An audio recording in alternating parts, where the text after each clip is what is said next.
There comes a moment on the spiritual path when everything you once thought mattered begins to lose its grip on you. The fire that used to drive you, the ambitions that once seemed so vital, and the endless chase to become someone, all of it suddenly feels hollow. And it confuses you, doesn't it? You wonder why, after touching something so profound, you feel as though the very fuel of life has been drained from you. But this is not the end of your journey. This is the beginning of living authentically. What you are experiencing is the collapse of old motivations, the ones rooted in fear, in comparison, in proving your worth to the world. Before your awakening, life was like a race you never questioned. You ran because everyone else ran. You pushed because you thought happiness was waiting at the finish line. But when the veil lifts, when the illusion shatters, you realize the finish line doesn't exist. It was never about winning. It was about running in circles. And the moment you see this truth, your legs give out. Not from weakness, but from finally stopping a race that was never yours to begin with. This absence of motivation is not a sign of failure, it is a sign of healing. The old self was built on striving, on becoming, on trying to be enough. The awakened self is learning how to simply be.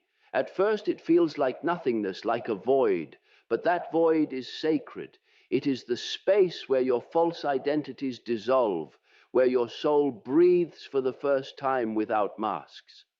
Of course it feels strange, because you are no longer running on adrenaline, ego, and fear. You are shifting from external validation to inner peace, and that transition is as disorienting as it is beautiful. Do not mistake this stillness for apathy.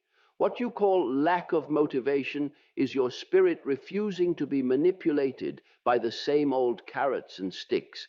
It is not that you don't care. It's that you can no longer force yourself to chase things that your soul knows are empty. You're learning the difference between chasing life and allowing life to move through you. And that shift requires patience. The seed does not sprout the moment it is planted. It lies hidden, gathering unseen strength. That is what you are doing now.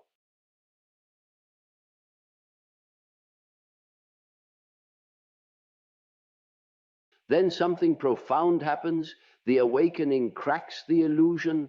Suddenly, the beliefs that held your world together begin to dissolve.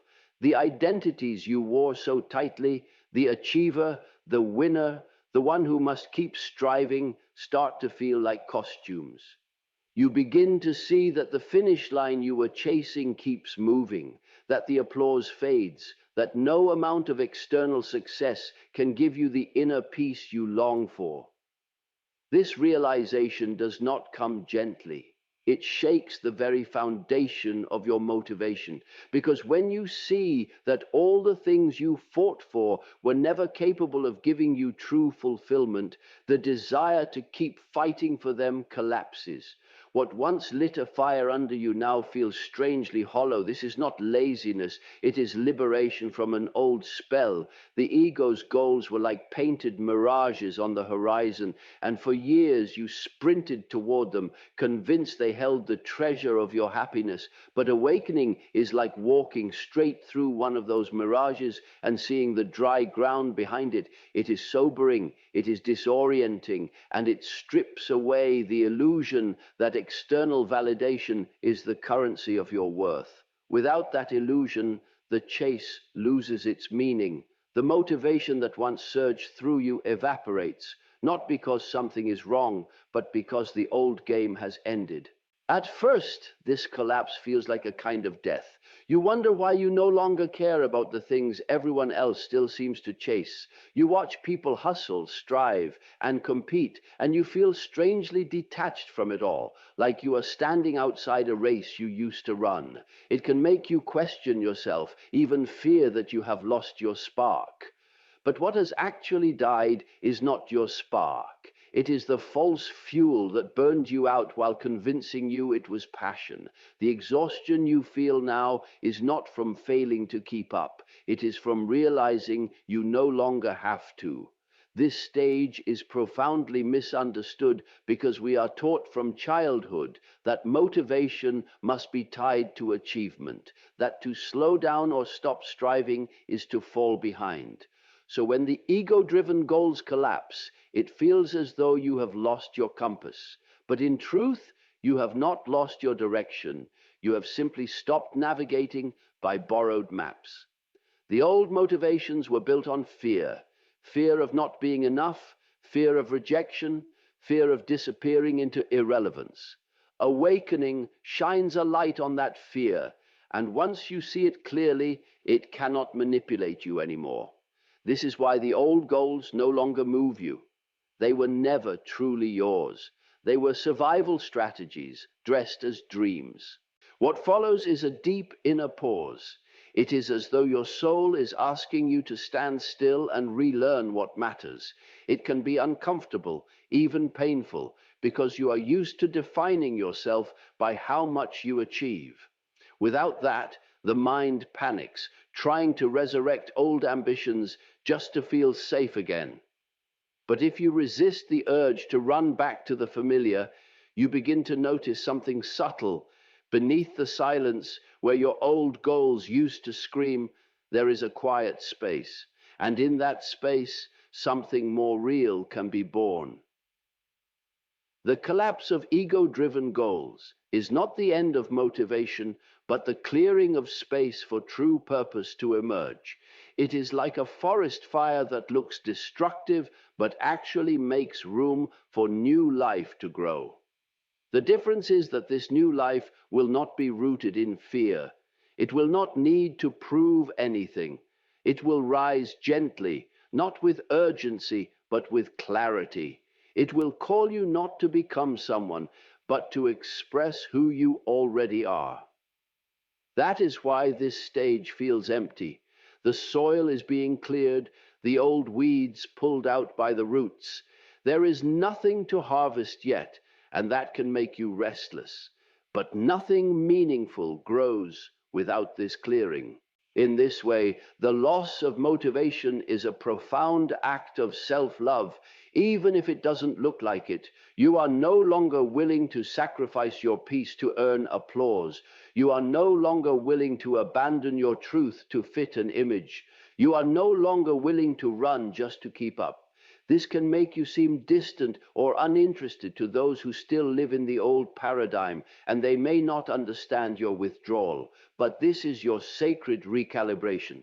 You are learning to let your energy move only toward what is real, and that requires a period of seeming stillness. Eventually, this pause will end. Slowly, almost imperceptibly, new desires will rise from the quiet, not desires born from fear of lack, but desires born from the overflow of being. They will not demand that you become someone else. They will invite you to embody who you already are. And when you act on them, it will not feel like chasing, it will feel like breathing. The urgency will be gone, replaced by a calm sense of inevitability. You will create not to prove your worth, but to celebrate it. You will work not to earn love, but as an expression of love. So if you find yourself unmotivated after awakening, do not rush to fix it. Do not try to resurrect the old ambitions just because they made you feel safe. Let them stay dead. Their time is over. The collapse you are feeling is not a collapse of your life. It is a collapse of everything false that once controlled it.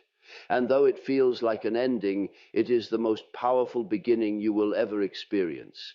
This emptiness is the fertile ground from which authentic purpose will one day bloom, and when it does, it will carry you further than fear ever could.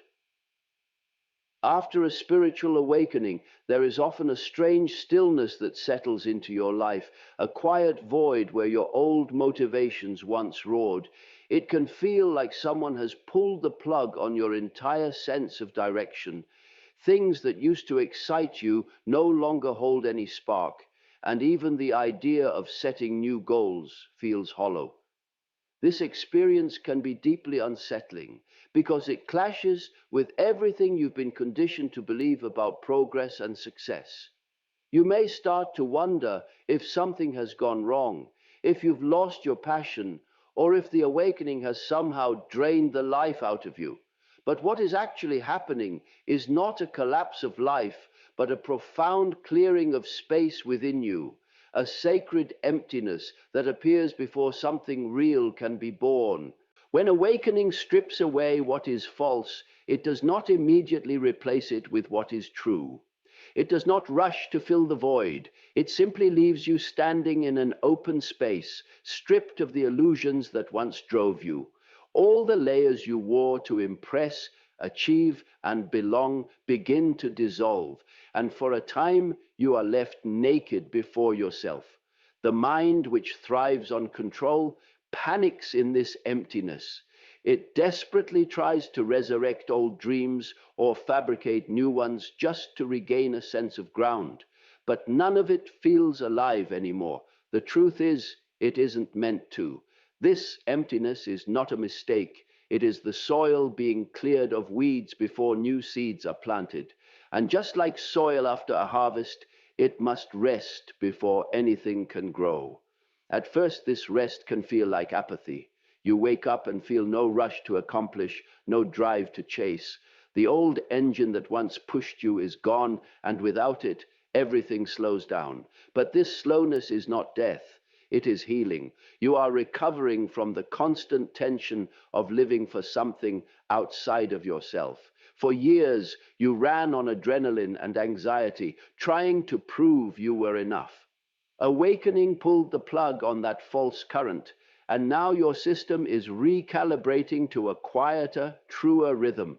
Your soul knows you cannot build a new life on the same frantic energy that once kept you chasing illusions. It insists you stop, breathe, and let yourself be emptied before it gives you new direction. The void is frightening because it feels like losing your identity. You no longer know what you want, who you are supposed to be, or where to go. You feel detached from the world, as if you are watching life rather than living it. But this detachment is not disconnection. It is perspective. You are stepping back from the roles you once mistook for yourself. And though it feels like drifting, you are actually being gently carried towards something deeper. The mind cannot see it yet because it expects purpose to appear like a lightning strike, sudden and obvious. But the soul works in silence. It does not shout, it whispers, it does not rush, it waits. It plants seeds that sprout in their own time, not on the schedule the mind demands. This is why the void is sacred. It is a womb, not a grave. It is the quiet darkness in which new life gestates. And like a womb, it looks empty from the outside, while something miraculous is quietly forming inside. The pause is necessary because if new purpose arrived too quickly, you would simply attach the old patterns to it. You would chase it with the same fear-driven urgency, turning even your spiritual growth into another ego project. The emptiness protects you from that. It forces you to sit with nothing so that when something finally calls to you, you will know it is real. To embrace this emptiness, you must let go of the idea that your worth depends on productivity. The world has conditioned you to measure yourself by what you accomplish, so when you stop accomplishing, shame creeps in. You may feel guilty for resting, guilty for not knowing, guilty for not pushing forward, but these feelings are echoes of the old conditioning, not truth. Worth is not something you earn through effort. It is something you uncover by being. And in this empty space, you are learning how to be without proving anything. You are learning to breathe without performing, to exist without explanation. That is why this stage feels so raw, because it strips away all the masks you used to wear for love. There will be days in this void that feel unbearably still, where nothing excites you and everything feels meaningless. This is part of the purification. Your soul is burning away every false attachment, every borrowed ambition, every goal rooted in fear. It feels like nothing is happening, but inside everything is being rearranged. Your values are shifting, your priorities are softening, your heart is slowly opening to something greater than personal gain. You may not see it yet, but the emptiness is reshaping you from the inside out. Eventually, without forcing it, small sparks will begin to appear in the silence. A curiosity here, a gentle pull there. These are the first shoots of your authentic desires breaking through the soil. They will feel different from your old motivations, quieter, steadier, less frantic. They will not demand that you become someone. They will invite you to express who you already are. And because they are rooted in truth, not fear, they will not drain you. They will nourish you. This is the moment the void begins to bloom, and you realize it was never a dead space, but a sacred space, patiently waiting for you to be still enough to hear your soul. So if you find yourself in this emptiness, do not fight it. Do not try to fill it with distractions or force it to end. Sit with it. Breathe in its silence. Let it strip you clean of everything false. The world will tell you to hurry, to make something happen, to keep moving so you don't fall behind. But the soul is not in a race, and there is nowhere to fall behind when the path is your own. Trust this pause. It is not the absence of life, but the quiet before life returns in a truer form. What feels like the end of motivation is actually the beginning of authenticity. And when the new energy finally rises, it will not come from desperation or fear. It will come from love. And that kind of motivation will carry you further than any ambition ever could. Before awakening, much of what we call motivation is actually tension. It is the feeling of being pushed from behind by invisible hands, always urging you to go faster, do more, and prove yourself. This pressure becomes so normal that it feels like your natural state, and you begin to believe that without it, you would collapse. The mind ties your worth to constant motion, so it keeps whipping you forward, telling you that if you stop, you will fall behind. For a long time, this push works. It gets you out of bed, drives you through challenges, and helps you achieve things that earn praise. But underneath it all, it is rooted in fear. Fear of not being enough, fear of losing your place, fear of disappearing if you stop running. When awakening comes, that entire structure begins to crumble, and with it, the old source of motivation evaporates. Spiritual awakening shifts you from forcing to flowing. It tears down the illusion that life must be conquered and shows you that life can be trusted.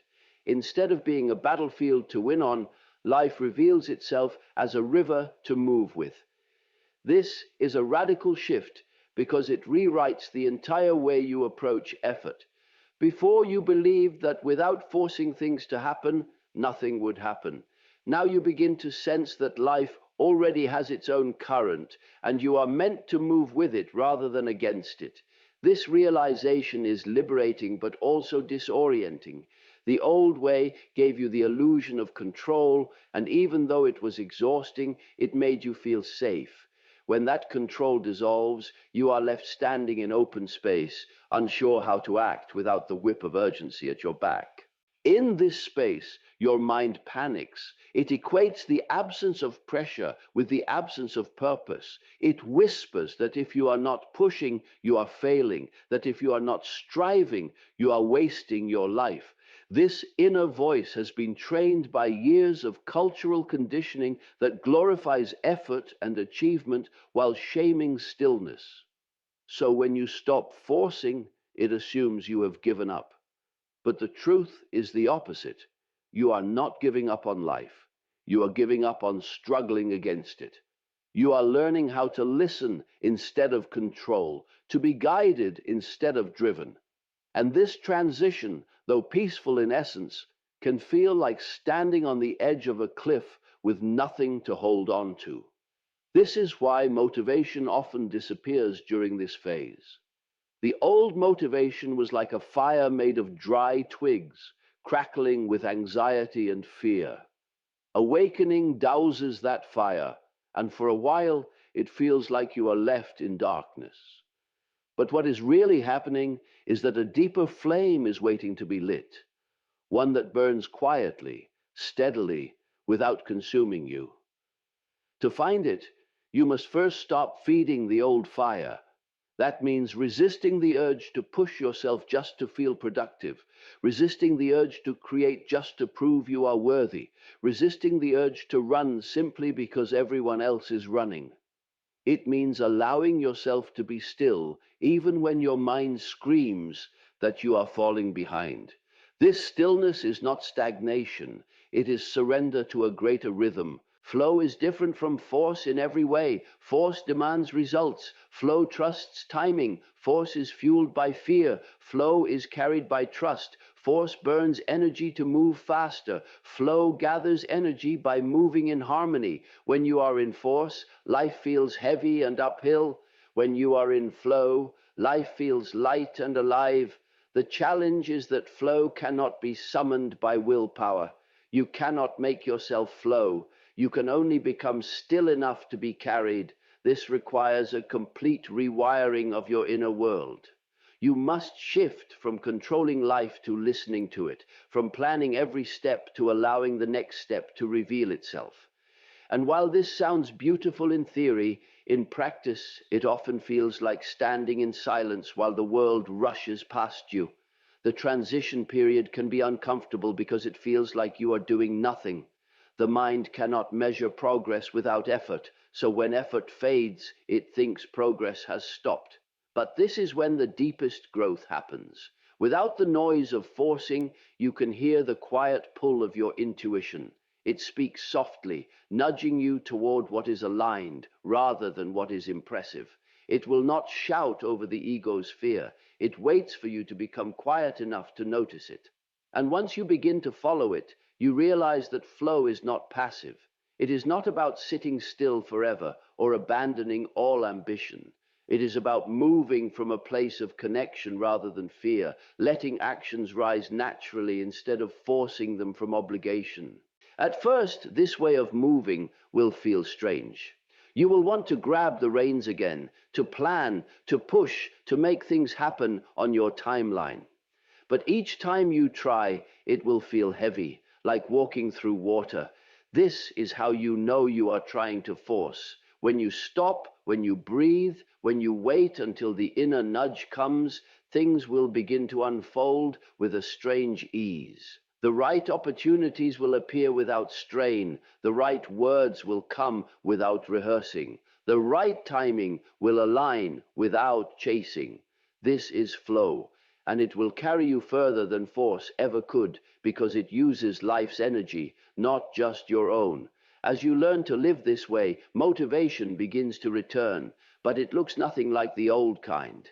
It no longer crackles with anxiety or urgency. It hums with calm clarity. It is not a whip behind you, it is a wind within you. You no longer feel like you must move. You feel like you are being moved. And because this movement is aligned, it does not drain you. It energizes you. It nourishes you. This is the new rhythm awakening brings, and it only arrives when you stop trying to control the current and let it carry you. So if you feel unmotivated after awakening, understand that what has vanished is not your passion, but your pressure.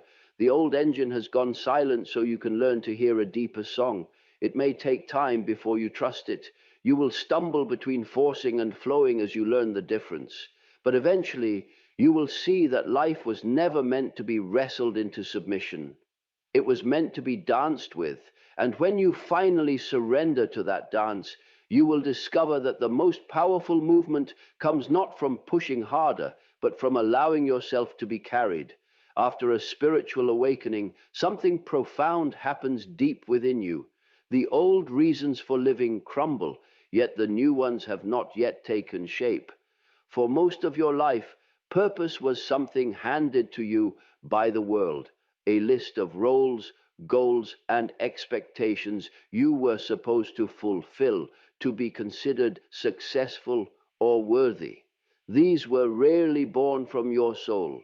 They were borrowed from the noise around you. You chased achievements because you were told they mattered. You followed paths because they were praised, not because they were true. And so your sense of purpose was like a structure built on shifting sand, impressive on the surface, but hollow underneath. Awakening shakes this structure until it collapses, and in the silence that follows, you stand among the ruins of everything you thought you were meant to be. This is where the old motivation dies, because it can no longer find anything solid to cling to. This death of purpose is not a failure, it is a clearing. The soul cannot build something real on false foundations, so it dismantles everything that was never truly yours. But here lies the paradox. Once you are emptied, you expect the new purpose to rush in instantly to replace what was lost. It doesn't. The soul moves slowly, not out of laziness, but out of reverence. It knows that real purpose cannot be constructed like a plan. It must grow like a seed, and seeds need silence before they sprout. This is why you feel unmotivated. It is not that you lack purpose. It is that your new purpose is still germinating in the dark, beyond the reach of your mind. The mind, however, is impatient. It panics when it cannot see the road ahead. It will try to drag you back to old goals, to anything familiar just to escape the uncertainty. It will whisper that you are wasting time, that you are falling behind, that you must choose something now or risk being nothing forever.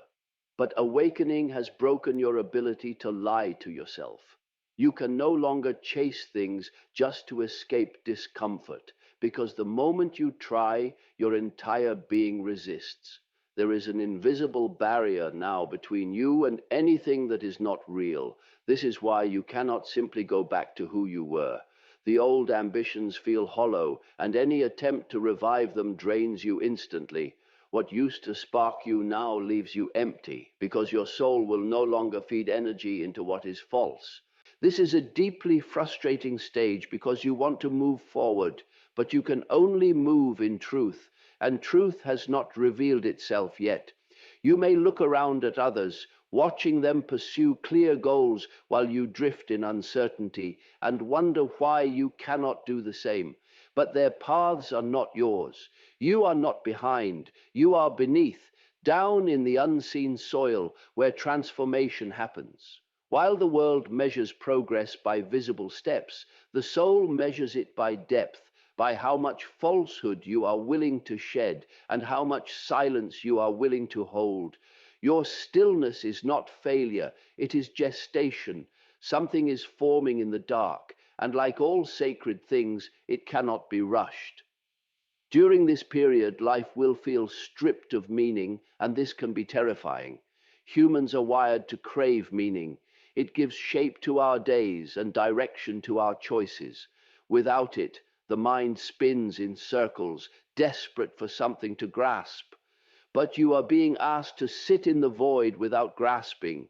You are being asked to trust that meaning will return, not because you force it, but because you become ready for it. And readiness is not about effort, it is about honesty. The soul will not give you your next purpose until you are willing to live it without ego, without trying to use it to feel superior or safe. This is why awakening empties you. It burns away every selfish reason to act, so that when you finally act again, it will be from love, not fear. Eventually, a shift begins to stir so subtly you almost miss it. A small pull in your heart towards something simple, maybe something you would have overlooked before. It will not feel grand or dramatic. It will feel quiet but alive. It may be a curiosity, a longing to help in some small way, a creative spark, or a sense of wonder at something ordinary. This is the first root of your authentic purpose breaking through. It does not come as a blazing revelation, because true purpose is not something you seize. It is something you remember, and when you touch it, you will know. It will not drain you like old ambitions did. It will nourish you. It will not demand that you prove anything. It will simply invite you to be who you already are. As this new purpose grows, motivation begins to return, but it flows from a different source. It no longer comes from pressure or comparison. It comes from connection.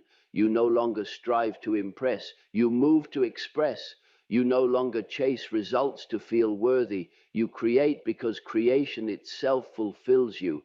This shift changes everything. Work no longer feels like labor. It feels like alignment. Effort no longer feels exhausting, it feels energizing. You are no longer dragging yourself through life, you are being drawn by something deeper than yourself. And this kind of motivation is unstoppable, not because it is forceful, but because it is true. But this transformation cannot be hurried. If you try to leap ahead, to invent a purpose just to escape the discomfort of waiting, it will collapse again. The soul will not let you build another illusion. It will keep you in the void until you surrender to authenticity. This is the hidden mercy of this stage. It refuses to let you settle for anything less than what you are here for. It strips away everything that is not real, not to punish you, but to protect you from wasting your life on things that do not matter. So if you feel lost after awakening, if your old drive has vanished and nothing has yet taken its place, understand this. You are not broken and you are not done. You are being remade. You are standing in the sacred pause between who you were and who you are becoming. The emptiness is not the end of your purpose. It is the birthplace of it. And though you cannot see it yet, the day will come when your soul finally whispers, now, and the path will open beneath your feet as if it had been waiting for you all along. When that moment arrives, you will move again, but this time you will move in truth. And that movement will carry more power, more meaning, and more light than everything you ever achieved through fear.